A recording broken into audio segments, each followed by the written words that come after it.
All right. We are back. It has been a while, but we are back on the La Liga review of match week 29, match day 29.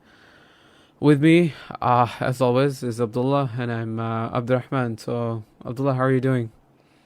Oh, alhamdulillah, good man.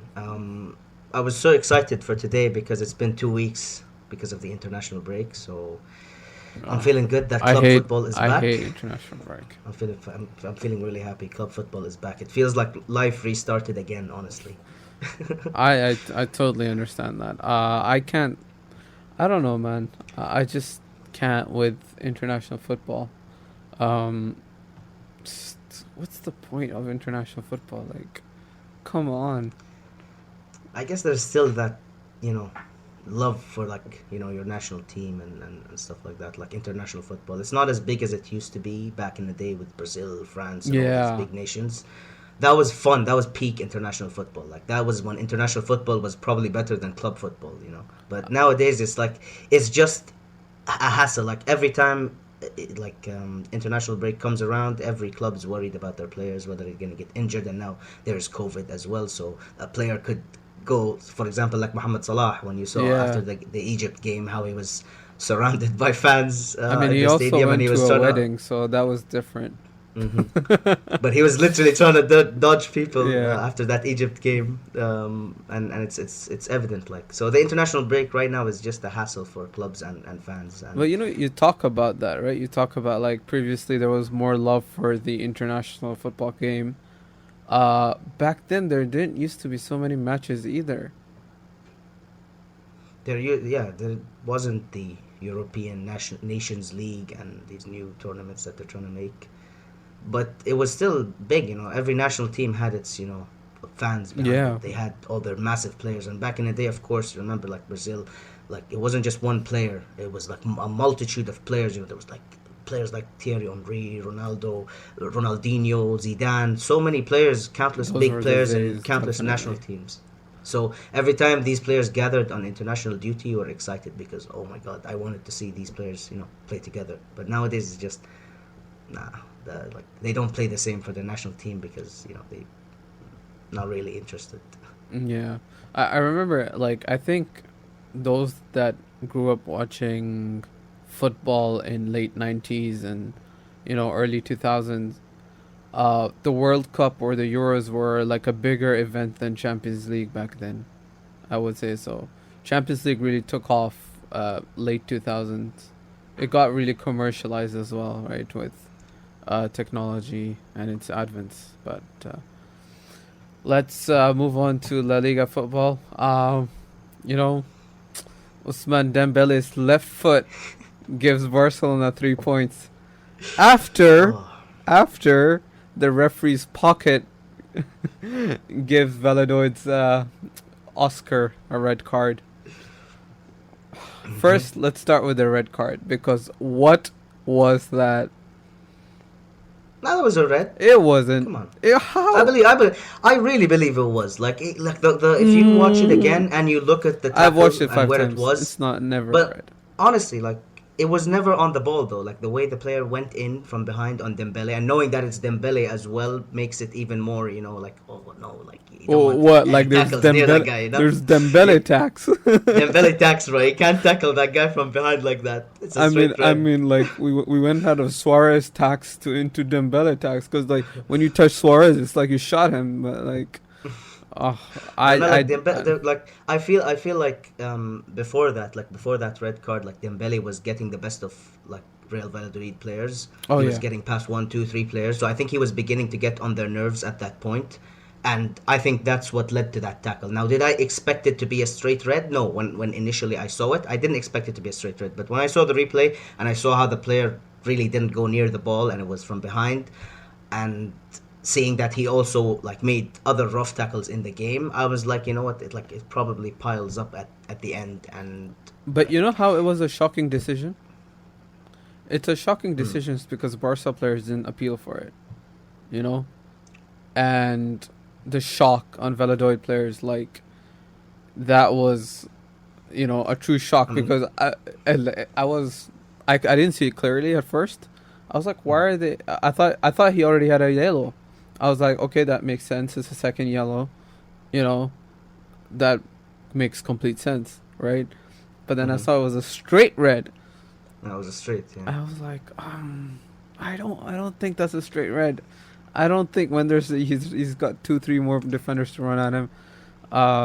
But yeah, I mean to be fair, I haven't seen a straight red in a while. Like it's usually yeah, a second. the, It's usually been like second yellows, and especially especially with not in the Barca. middle Like of the pitch. yeah. This So it is was. this is what's more surprising, right? Like I Mhm. get your argument if didn't try to play the ball and stuff like that's fair. And like when you look at rules, they can be interpreted one way or the other, right? But I think in Mhm. this case, what he meant as was like more of a tactical foul, right? It was a bit too aggressive for a tactical He foul, though. just Like it tripped him. felt like He went for a yeah. trip. And then the fact, like I think the fact that Dembele's face landed on the other Valladolid player's knee after that tackle also made it a bit like In made the slow impact mo. worse. I mean, Yeah, I it made mean, it worse. if you go to YouTube, right, and watch a water balloon hitting someone's face in slow motion, It it looks looks intense. it looks like someone just dropped a bomb. Okay, so I'm not like sometimes VAR is good with like a lot of decisions, but in a lot of like penalty decisions and a lot of fouls In and slow stuff, mo, it looks way worse. the slow Honestly. mo it makes it look like someone got Yeah. shot. Especially some creative players, they can really milk the system as well. Yeah, true. But anyways, I thought Dembele had a very good game. Uh However, his French counterpart Griezmann, he thoughts. Nah, he didn't have the best of games, and considering that he's coming off of a fantastic international break with France, Yeah, like I expected him to come with like a fire and like on him, in this you game, like to you come back reckon because, yeah, you reckon something? Sorry, I'm just gonna interrupt you very quickly. This three at the back, it feels like Griezmann's sacrifice. It feels like the three at the back formation, whether it's like 3-4-3, 3-4-2-1, or 3-5-2, whatever Coleman plays, when it's three at the back, it's like Griezmann's being sacrificed. I mean it's kind of true, but I think like there's no other way in terms of getting the best out of the current squad than to play like this. And up until the second half, I believe Coman shifted things around multiple times in this game in terms of the lineup and the formation, especially with Frankie De Jong today. Like Yeah, that man was everywhere. Like started at center back, moved into the midfield, and then dropped back at the center back. And then when the goal came, he was on the right, and he was shifting ever. And to be fair, like it's not something like that I can say like it's all genius, because Barcelona looked really disorganized today. They looked really rusty today against Valladolid. And it was evident. Like I didn't see the smooth combinations that I was seeing before the international break against Sociedad in that 6-1 game. I did not see that. Like we've been on a hot run of form for a while now. That this game was like a reality check in a way that, oh my god, like even a team like Valladolid are capable. Like they are yeah. capable to steal points. And if it wasn't for that, Dembele goal in the last minutes, it would have been 2 points dropped for Barcelona right before the El Clasico. So I'm, Especially I'm just glad. since I'm just glad they since scored. Barca have switched to a back three. I think this has been Barca's toughest game since they've switched to a back three. I agree. It's been I it's think so as well. been because even versus PSG, I thought they were clear. They were the better team on the pitch in that game, and versus Sevilla, we saw those games as well, right? So, but this is going to be a test coming for Koeman onwards because there are 9 games left, and there are a lot of teams that will play like Valladolid in the future, right? That are gonna play very very low block, 2 bags of 5. So, but what I saw from Valladolid, like their counter was poor. So many times, they had 3-on-3. They had isolated the center backs, and their passes were awful.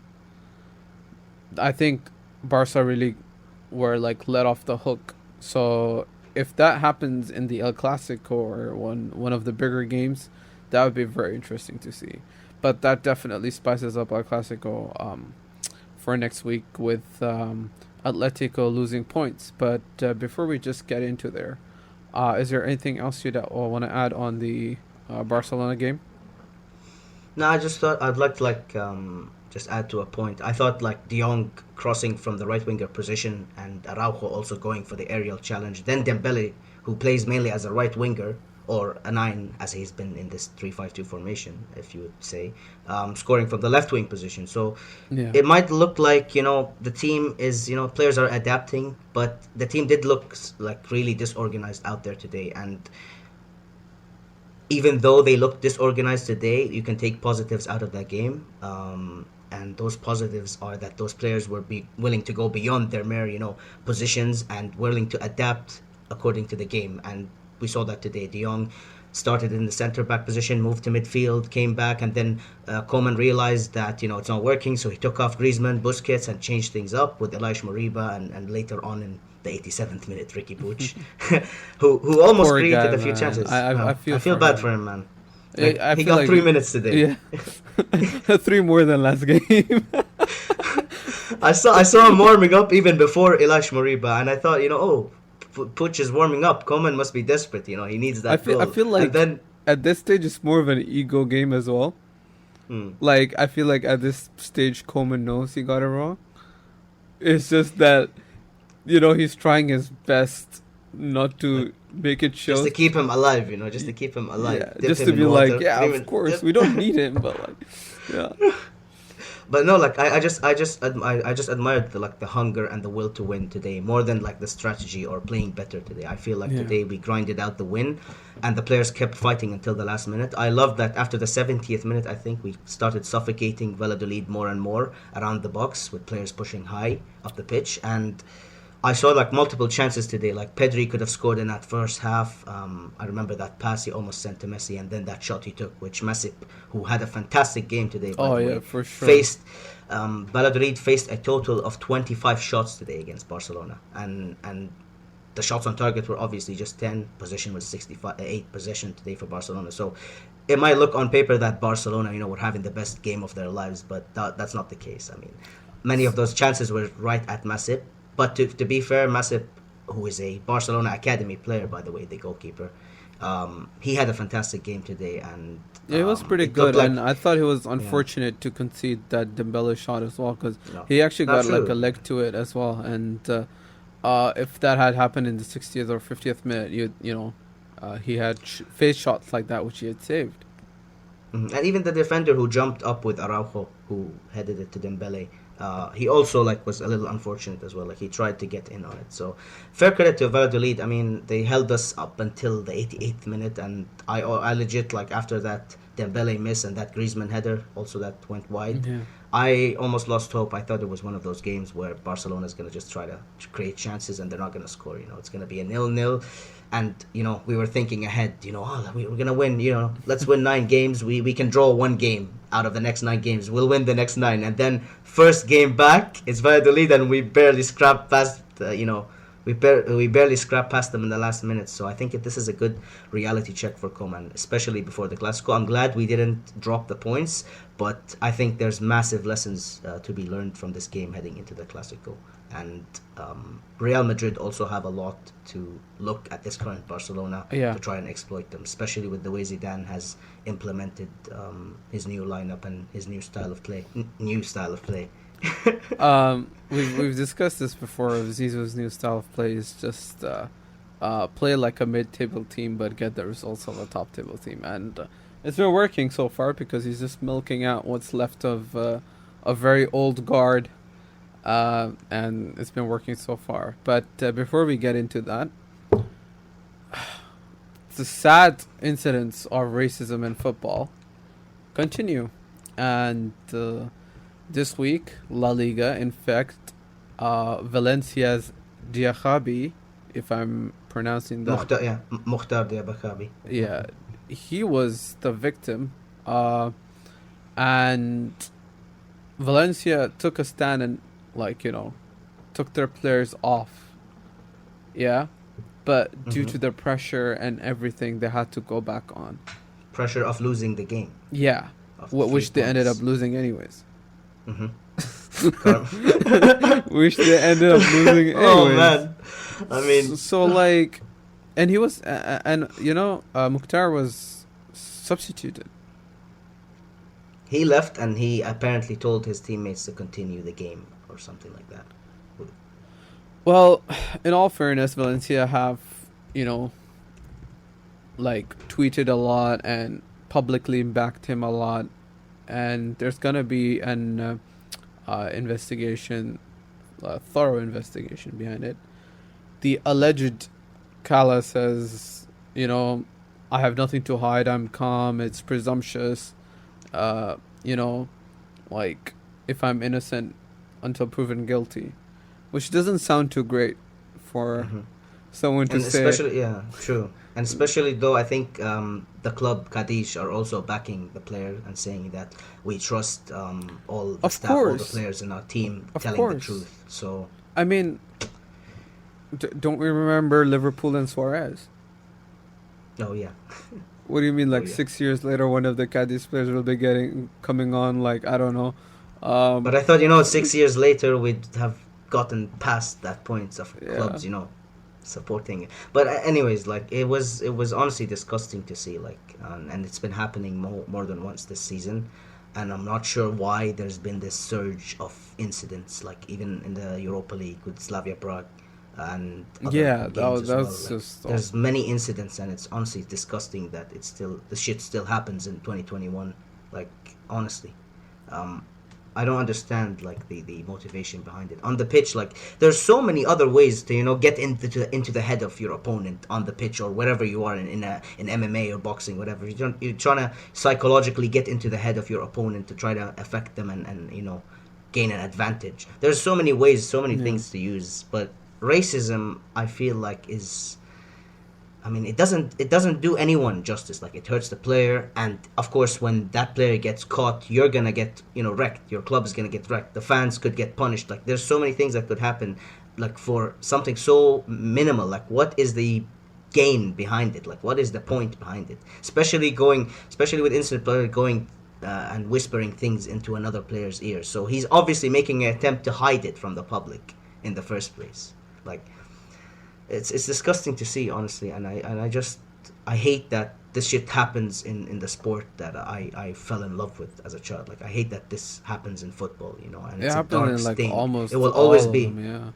true. It will always be a dark stain on the game, like whether it's racism from fans or players. But like when you see it, like I think now we're seeing it come from players, and that is the big deal.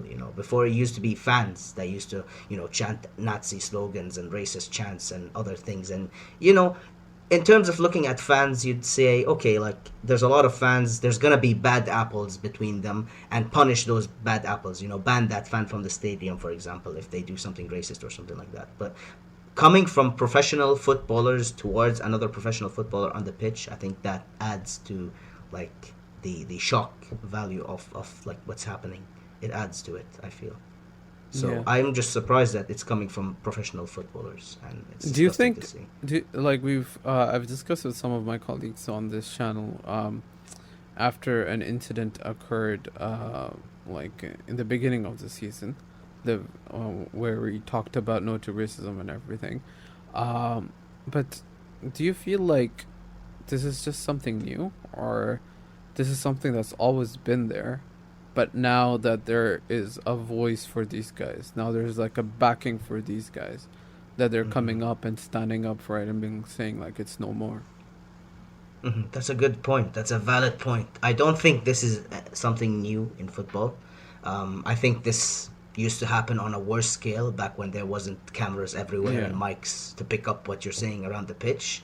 So I feel like it has always been there, but it hasn't always been in the mainstream eye. And I feel like right now it is important that we bring all of these incidences to the main eye, and football has to come up with a solution for these incidences when they happen on the pitch, like directly. There has to be something there, a protocol or whatever, Like when an incident like that happens, a club is allowed to do certain things. The referee should do something like that. There has to be a solution to these problems, because otherwise it's gonna keep on going and going. It's gonna cause some controversy. The player will probably get punished, but not as severe as they should be, and it's gonna happen again and again. So, and teams are gonna be afraid to stand up against it. So instead of chaining teams back to be afraid to leave a game when something like this happens in fear of losing points or getting punished by the federation, I feel like there should be a solution where a club is allowed to leave the pitch according to the referee, or something. They have to sort it out on the pitch. It cannot happen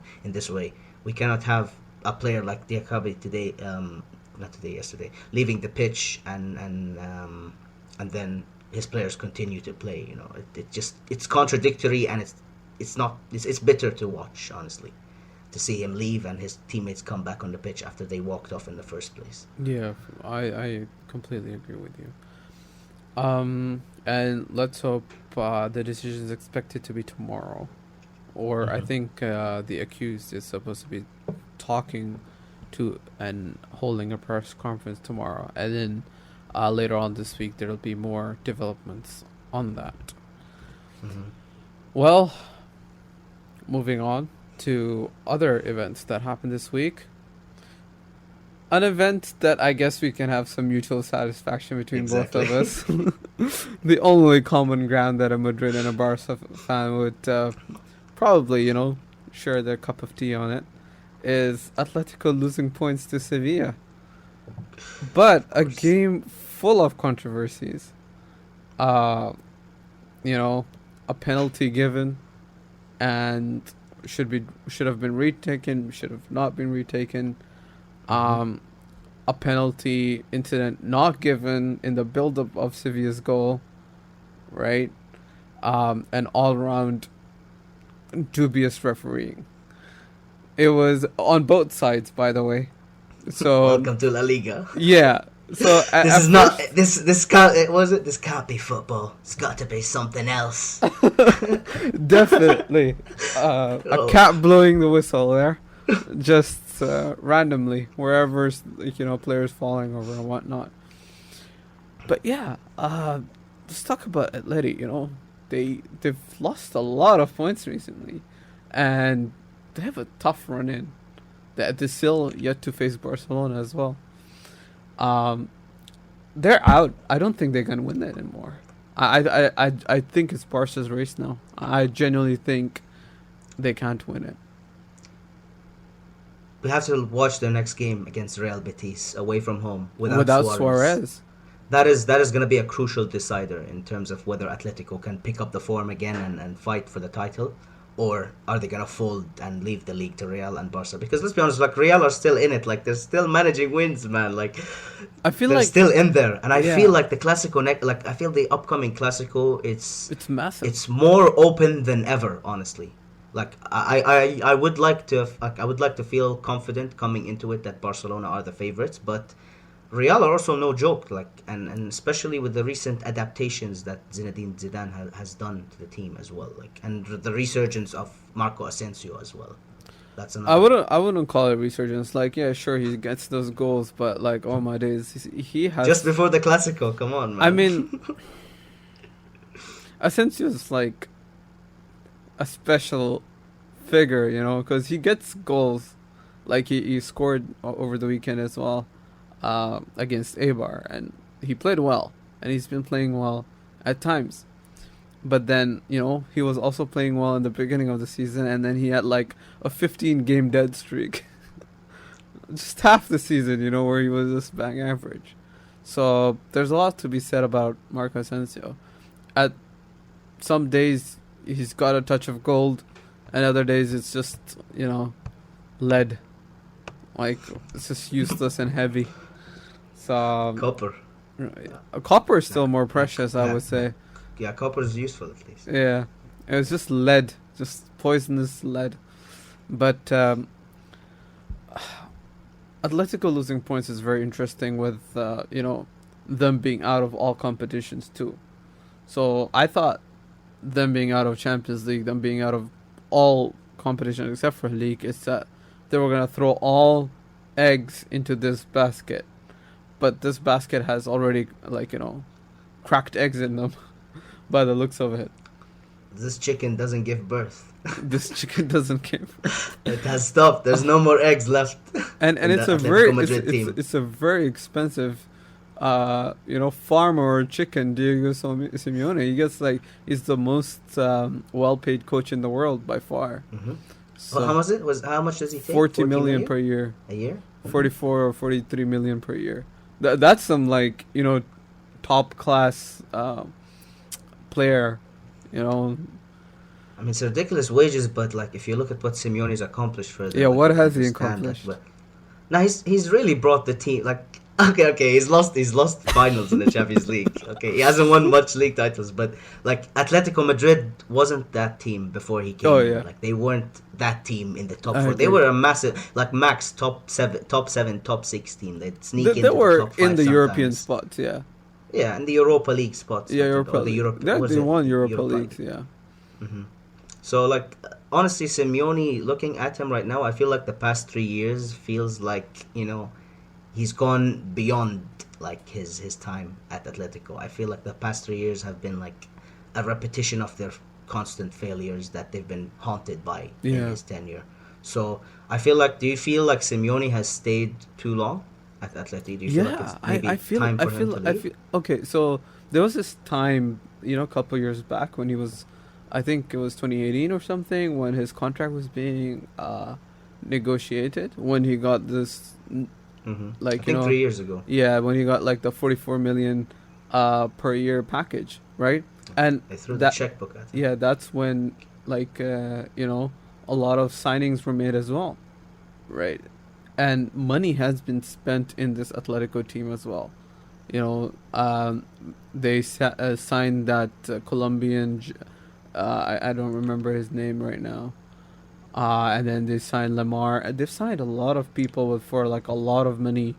Dembele as well up front, coming from Lyon. Yeah. So I think they're the team that have the most strikers in the league, but they're struggling to score nowadays. Yeah, and it's been Suarez that's been doing the heavy lifting. The free transfer.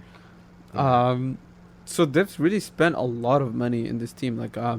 If you pull up their transfers, you'll be able to see. But I just think now it's too late for him to go too. You feel like he has to stay, he's stuck with it so long that I might as well stay and win it. Yeah, until I win it. It's like he doesn't want to give up on it right now because he's put so much effort anyways. He's done 70% of the work. So if another coach comes in and does the rest 30%, he's gonna feel he's gonna be gifting the credit of something good to another team, to another coach that would initially be his inherit a team that he would go on to do great things with. I feel like it's too late for him to go to another team, and too late for Atletico to let go of him too, because they've also invested so much in him. Probably gotten a lot of the players he's wanted. So I feel like his relationship with the Atleti fans as well, it's too strong to just let go of him, even if he's not winning titles, even if he's bottling it kinda every year. There's still the best that they've almost ever been at this rate. But if you're an Atletico fan, right? This is what you expect. Playing right? like that. No, not playing like that, but coming third, right?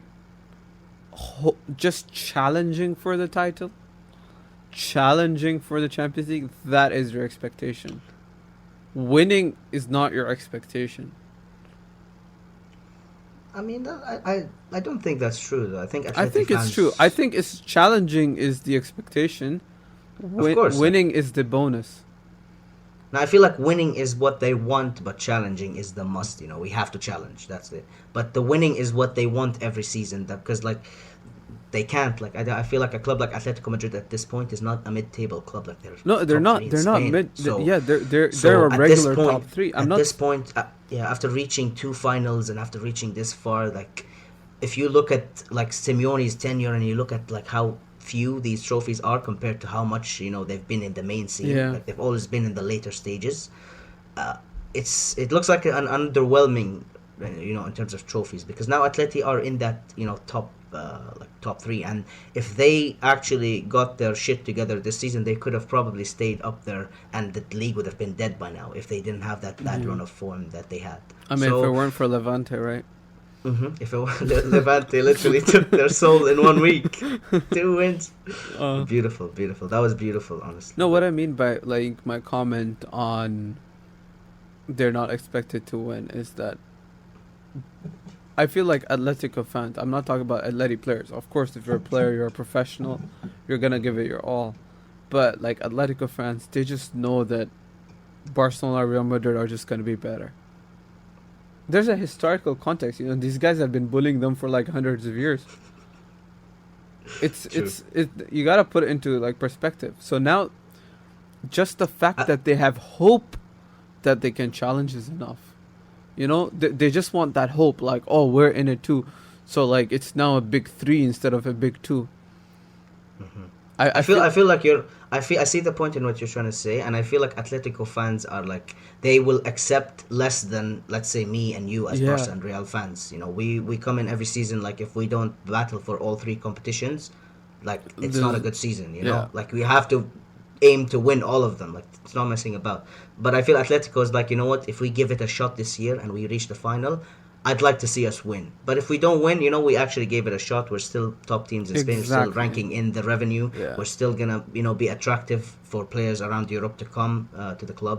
So it's not an issue with them. And it's like, you know what? We'll accept it from Atleti. Like, we're not gonna take over, La Liga from Barca, Real Madrid in a night and day. Like, this for takes sure. time. It's gonna take So time. I feel they're more passive with that. And Atleti, honestly, like, this season, I really, I really thought, like, they have a shot this year, but I had that feeling that they were gonna fold at one point in the season. But I never expected it to be this bad. Like, this is like Not collapse. like already. I thought maybe around game week 35, 36, it might get into 3 points difference.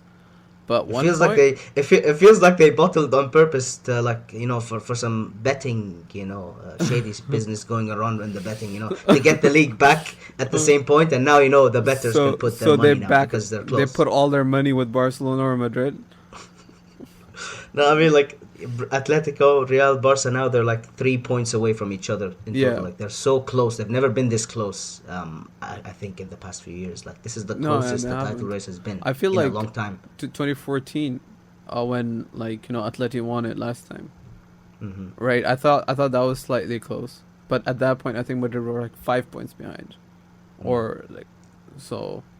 Even then, that's still like And two. after the Classico, especially after that 4-3 Classico that Barca won, Yeah, I think it was over it there was as well. over. That was only because like towards the end, the last game was a draw and all that. So that's what's pretty different. But Um, it's nice. Like, last season and this season, La Liga has been by far the most competitive in all no, Europe, if you honestly. look at the table for the last 6 years, actually, if you Mhm. look at the table for La Liga compared to other tables, I think except for 2015 or 2016, one of them, the Rafa Benitez 2016, I think. I think Oh, yeah. except for that season, all of them were quite competitive. They were in that like uh, 3-5 point range in the end of the seasons. Whereas you look at every other league, they're winning the leagues by 9 points, 10 points, 11 points, bar that one season where Man City and Liverpool got close. So yeah, It's but crazy. for Like, good of, the Premier League's literally been done since game week 15 I mean, almost. Like, Premier League's already been done, right? Like they're just fighting for top four. No one talks about who's gonna win it. They just talk about who's gonna make it to top four and top six, which has its own flavor, I guess. It's, imagine being happy with top four. It can be. I mean, uh, you know, it depends. But I think for the good of the game, I would like Atletico over the years. I think over the 5-10 years, because it'll take time to get this over this mental block for them to be like promising title challengers. where they're actually, from the starting line, they start with Madrid and Barcelona. I think that would make football and make La Liga more exciting, if there is La Liga by then, with a lot of European super football cups and whatnot coming on. The Spanish Super League. Yeah, Spanish Super League. Imagine that. Yeah. But no, like I feel Atletico are like I'm not saying to that extent, but they do have tendencies that remind me of Pochettino's Tottenham Hotspurs. Oh yeah, They Butler. do have that. They do have that. Butler. But not to that. Not like no, like Butler and the keeping the pressure on the title race until the end, but never winning it almost. Yeah. But no, Atletico actually won it before, so it's not like the Not- same not situation, entire, but it's remotely yeah. close. Yeah, and But- Atleti got to 2 finals. But the Yeah. 2013 to 2016, 2017 Atletico is very different to current modern day Atletico. Their whole core changed, starting with Diego Costa, Diego Godin, all these guys, Miranda, Juan Fran. yeah, leader, legend. All of these guys, they've been swapped around. They switched Gabi, what's it called? Jimenez, what's it called? Raul, what's it called? All these guys, right? They've been swapped around. They've been changed. So Felipe Luis. Yeah. Luis and So now the core is very different, and this is the rebuild.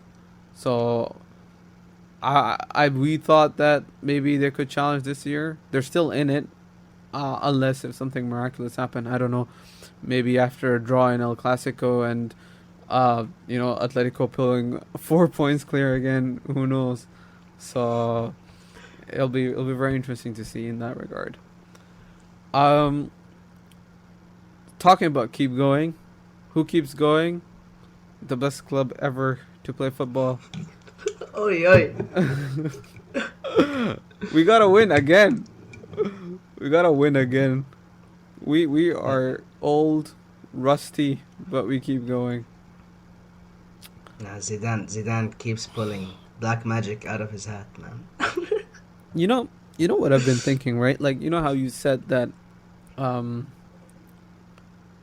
for Barcelona to have the complete project, they just need a number 9, right? And a centre back and two and a center back. Sure, they need 1 or 2 players. With Madrid, it's quite the opposite. With Madrid, it's like, except 1 or 2 players are good to keep. Yeah, exactly. For us, it's the opposite. For us, it's like we got at least 2, maybe 3, like stretch 4, but the rest 5, 6, 7, they need like their I don't know, their successors to be in line already, for the likes of Modric, Benzema, Ramos, Marcelo. Okay, for Marcelo we have Mendy, right? For Casemiro, for Cruz, he's 30 as well. We don't have wingers, right? We're still being carried around by teenagers who were supposed to be for the future, who were supposed to be the successors, and they've already kind of, the mantle's too big for them to step up to. But so far, the likes of Benzema, who's been on immense form, he scored again. He got us the win again. And 9 games in La Liga, he's going to be the guy to win it. Because defensively, it's not the defense that I care about as much as it's Courtois. I say it again. He Best keeper. tackled that ball. It almost went in. I'm gonna say it again. He's the best in the world right now. I don't see anyone. Do you disagree? Do you think there's a better keeper than Courtois right now in the world? I mean, like on form, I don't think. I don't think. I'm not talking legacy or FIFA ratings here. Like I'm recent talking, form. You're talking like this. Are you talking this season as a whole? Let's say January onwards or this season. Yeah. I don't see. I like what Bono is doing at Sevilla. He's been. Yeah, but he's had some shaky moments too himself. So he has, but like he's I agree. Like one of the most exciting keepers I've seen. Honestly, He's Okay, yeah, sure, he can score goals,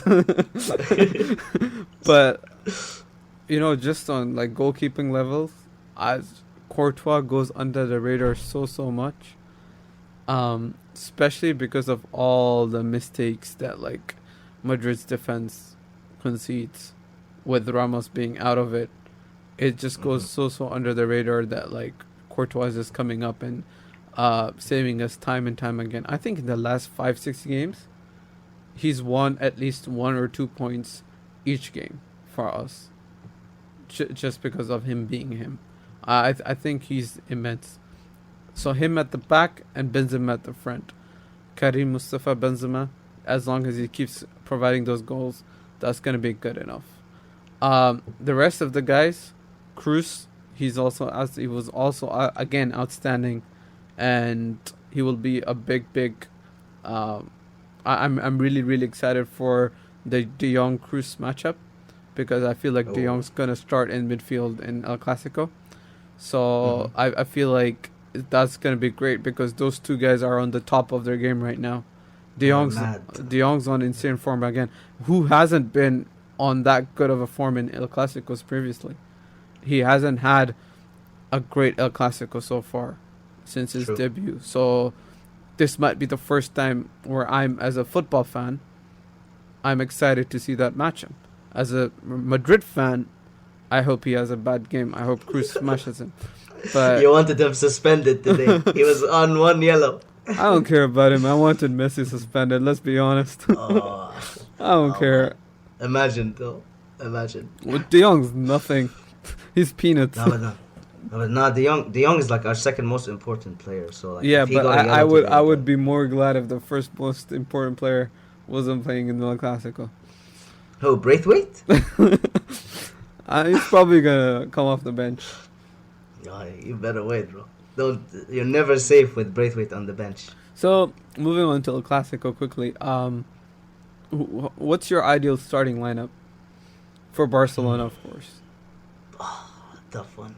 It's so hard because I've come to the realization that there's an issue within the defense with certain players, like Araujo, for No, example. but with him being back and everything, Like not his injury. I mean his like him being good in that formation. in the three at the Because I back. feel like Yeah. in terms of carrying the ball forwards, Mingueza is a much better player when it comes to carrying the ball forward than Araujo. But I feel like defensive capabilities wise, Araujo is by far our best defender. So there's this tricky part of whether Koeman has been, he's been starting De Jong at center back, and he's been liking the way De Jong has been carrying the ball from deep and going forward. So I feel like if Araujo starts at center back this time, um, I have like fears that the build up might be a bit slower, but I guess we'll see. Like I feel like Araujo, Mingueza, Longley is probably gonna be the back line, and unfortunately I have to say Longley because he's pretty much our only left-footed center back.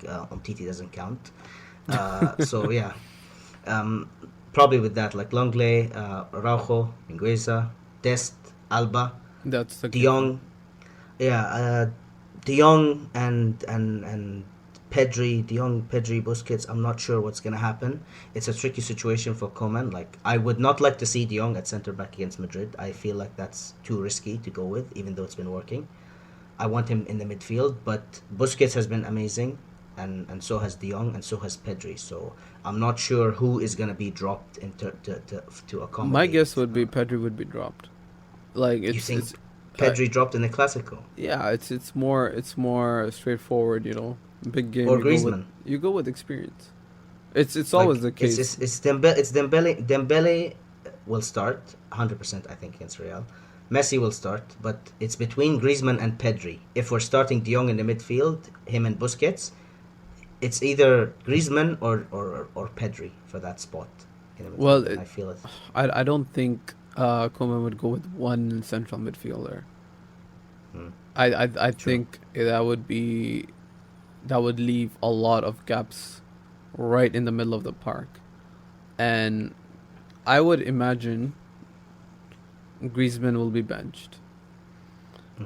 My prediction would be Dembele, and then Messi, De Jong, or like Messi, um, Yeah, Messi, Dembele. Yeah, or it's Messi, Dembele up top, or however, because Messi plays a little like behind. Um, Messi plays everywhere. Like there's no fixed yeah, position that's for him. true. So like That's he's true as yeah. well. So So just behind them, the midfielders of Busquets and De Jong. On the right, they'll have Dest. On the left, Alba. I think PK will play. is he back? I think he's back. No, No, his injury got another like. There's been a relapse or some bad news regarding his injury. So that's bad I'm news not for sure if us. PK starts. I don't think PK starts, and I don't feel like he hasn't played in a long time. If he's Like, match fit, I think he'll start. oh no, Because like, that's the same he did versus PSG. but it's unnecessary to do now. I feel like we're much more stable at this point. We don't need PK to rush back from injury for the Classico. Like I feel like Hmm. whoever, like if you start with a De Jong at centre back with Mingueza and Langley, or you go with Araujo, Mingueza, Langley, it's a solid backline. I don't feel PK is like necessarily needed to I be don't. I rushed don't. in. I don't. I have doubts over Mingueza. I don't know if he will start. I feel. He's shown some rash, like, decision making in the last 3 4 games. He's been picking up yellow cards like confetti recently. He got an unfair red card with Spain under 21, I think, or the under 23s Okay, on but the international break. I'm talking So about club football yeah, too. yeah, but I'm saying like it's part of it Yeah. as well. Like he made the field. So I'm not entirely sure if given how Coleman's been, right. He's been taking these better decisions. Like for example, he started Dest in the first Classico as well, which I thought as a coaching was a better decision rather than playing Sergio Roberto. You know, Of course. so that'll be very very interesting. Do you think there's any chance he'll play a back four? Hmm. I don't think so, but Like sometimes under the pressure of big games and everything, changes everything. I was thinking of yeah, that issue. Like I was thinking, sometimes it's better. Like I was thinking, like, what if like Zidane has like studied like Coman's Barcelona, let's say, like he yeah, knows he's figured out the weaknesses we have, and as a way of like Coman trying to switch it up to be unpredictable, he goes for a completely different lineup and a completely different style against Madrid that they wouldn't expect. But I don't feel like he's gonna go with that. I feel like we're gonna play it safe. The only risky thing he might do is play De Jong at centre back in the Classico. That isn't that risky because he played that him as like Champions League return leg. That's a pretty big game too in itself. He did as well, true, and he's been good at centre back. He's been I amazing at centre back, but I feel I like thought De Jong was very yeah, very good that game. he's been incredible. But Yeah, I feel like we need him more in midfield in terms of the attack and to push forward more rather than be dropping deep and coming out from the back. I feel like in midfield, him and Busquets would have so much freedom to like yeah. control the game and do what they do best. So I feel like in the Classico he should be playing a more advanced role. I feel like it's going to be too much pressure on him if he plays a center back role in the Classico. And I feel like Araujo is more than ready to start at this point again. If So I'm correct, Araujo also started the first fixture of El Clasico, so he's got El Clasico experience already. hmm but he So was he was still green at the time. Like he was still getting into the lineup back then. He yeah, was still getting chances. funnily But enough, yeah. he's been by far our best defender in terms of like we've kept a lot of clean sheets when he started. So I'm glad to have him back, but now it's kind of a confusing situation for Koeman because now someone up front has to be sacrificed in order to accommodate Araujo back into the lineup, or you take out Mingueza, who's been essential in terms of like carrying the ball from the back and covering for Dest on the right and yeah. See, if you play De Jong at center back, you can put Griezmann in. Not true, yeah, exactly. So like, and then you think about it on the political standpoint too, right?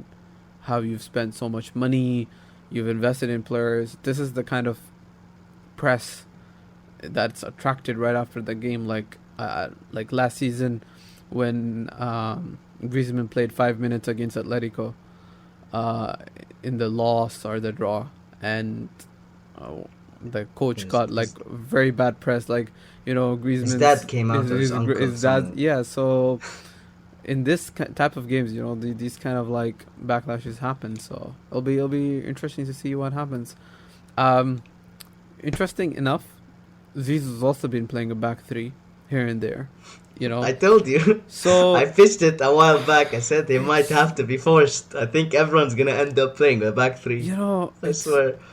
no, I understand it because Ramos has been out, and you know Hmm. we actually lacked midfielders at one point. Pretty smart though as well, like because Because Valverde has um, also been out, and Modric is being mhm. overused, right? Casemiro was always also out, so we only had two or three midfielders available, anyways.